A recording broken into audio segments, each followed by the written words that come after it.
जिस रात देवी ने मार्ग दिखाया। जय माता दी। शहर के शोर शराबे से बहुत दूर एक सुंदर गांव था।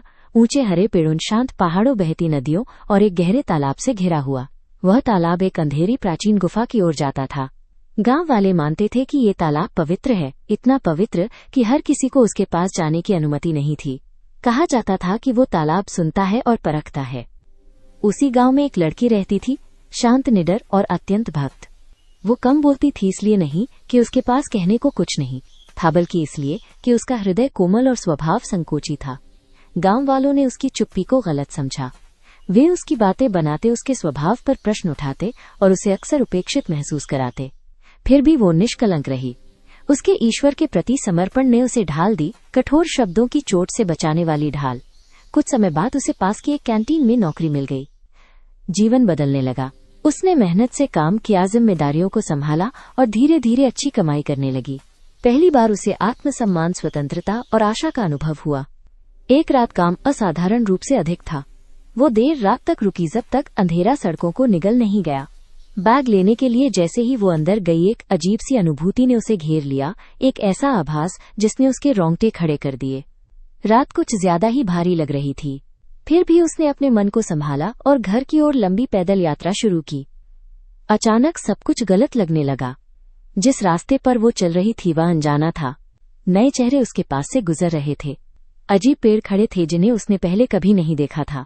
नदियां उन पगडंडियों के साथ बह रही थीं जिन पर उसने कभी कदम नहीं रखा था। उसका दिल बैठ गया। वो रास्ता भटक चुकी थी। तभी एक अजनबी उसके पास आया और पूछा कि उसे कहाँ जाना है। जब उसने बताया कि वो रास्ता खो चुकी है और घर लौटना चाहती है तो उसने मदद की पेशकश की। संकोच और उम्मीद के बीच लड़की ने उसकी सहायता स्वीकार कर ली। वे साथ साथ पहाड़ों को पार करते हुए उन अंधेरी और सुनसान सड़कों पर चल पड़े जहां हवा भी मानो बोलने से डरती थी। समय बीतता गया, अंधेरा और गहराता गया। लगभग 1 घंटे बाद वे उस तालाब के पास पहुंचे, उसी तालाब के पास जिसके बारे में गांव वालों ने चेतावनी दी थी। अजनबी मुस्कुराया और बोला, ये तालाब जादुई है। जो इसमें लेटकर इच्छा मांगता है उसकी इच्छा पूरी होती है। ये तुम्हें तुरंत घर पहुंचा सकता है।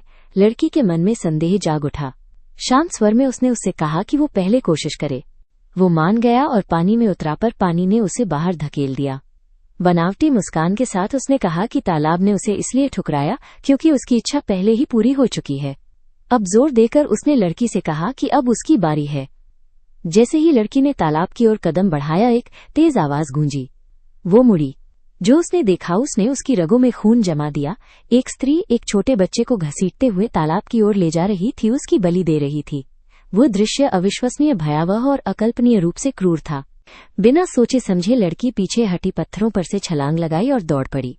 वो बिना रुके दौड़ती रही, डर के बीच, पीड़ा के बीच, हथकान के पार। घंटे बीत गए, सांसें जलने लगी, पैर कांपने लगे और फिर रात ढल गई। सूरज की रोशनी ने उसके चेहरे को छुआ। वो खुद को एक पहाड़ पर खड़ा पाया जहां मुलायम हरी घास फैली थी।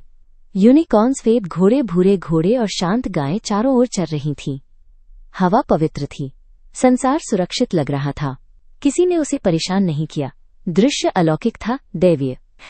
वो थक कर गिर पड़ी। एक यूनिकॉर्न उसके पास आया, झुका और उसके कानों में कुछ ऐसा कहा जिसे केवल उसकी आत्मा सुन सकी। वो मुस्कुरा दी। यूनिकॉर्न के सींग से चमकता हुआ शुद्ध जल बरसाजो उसके शरीर पर पड़ा। उसी क्षण उसकी शक्ति लौट आई, मन शांत हो गया, हृदय आनंद से भर गया। वो उठी और फिर चलने लगी। कुछ ही मिनटों में उसने जाना कि वो ठीक उसी मार्ग पर है जिस पर उसे उस दिन होना था, उस गांव की ओर जाने वाले रास्ते पर जहां उसे पहुंचना ही था। एक स्त्री ने उसे प्रार्थना सभा के लिए आमंत्रित किया। फटे कपड़े, कीचड़ और थकान देखकर लड़की चुपचाप आगे बढ़ना चाहती थी, लेकिन उस स्त्री ने उसे नाम लेकर पुकारा और अंदर आने का आग्रह किया। अंदर लड़की ने अपनी पूरी कहानी सुनाई। स्त्री शांत भाव से सुनती रही, उसकी आंखों में एक रहस्यमयी मुस्कान थी। उसने लड़की को बैठने को कहा और उसके लिए भोजन व जल लेकर आई। जैसे ही लड़की सोफे पर बैठी उसने कुछ असाधारण महसूस किया। वो सुंदर स्त्रियों से घिरी थी, तेजस्वी, शांत और शक्तिशाली। वे देवियों जैसी प्रतीत हो रही थी। वे मुस्कराईं और कोमल स्वर में बोली, चिंता मत करो, हम हमेशा तुम्हारे साथ हैं। कोई तुम्हें नुकसान नहीं पहुंचा सकता। तुम जीवन में अवश्य सफल होगी।